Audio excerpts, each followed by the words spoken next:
Attention Earthlings, you can now book your flight to space using Bitcoin. Richard Branson has announced that Virgin Galactic is accepting the digital currency as payment for its flights. Branson has been building the world's first commercial space line for nearly 10 years. The company unveiled its first passenger spaceship in 2009. Commercial space travel is set to begin next year.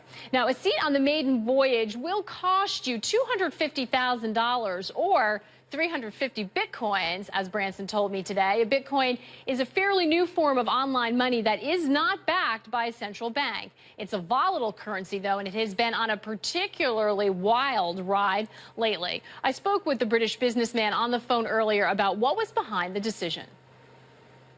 Bitcoins has been going for about a year now. I personally believe that they're here to stay. There's a lot of people who got into buying Bitcoins quite early on and who've become multi-millionaires as a result. And a number of them have asked us if they could use Bitcoins to buy space tickets. For instance, today there was a female flight attendant from Hawaii who became a millionaire from buying Bitcoins, and she wants to go to space, so we said we'd be delighted to accept her Bitcoins.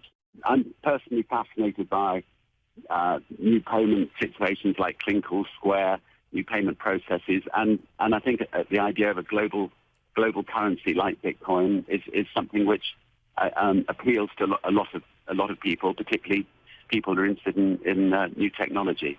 You are one of the world's best-known businessmen. The fact that you're going to accept this, whether you intend it or not, is going to look like an endorsement. And there are a lot of people who are fans of Bitcoin, but there are also regulators and officials who remain concerned that this is a vehicle that is still going to be primarily used by criminals, by terrorists, by people who are looking to skirt international laws. Are you at all concerned with that? I'm not too worried. I think the Congress are debating Bitcoins at the moment, and a little bit of regulation, I think, makes sense as long as they don't stifle innovation. The technology is whoever set it up is an absolute genius. It's bold, it's entrepreneurial.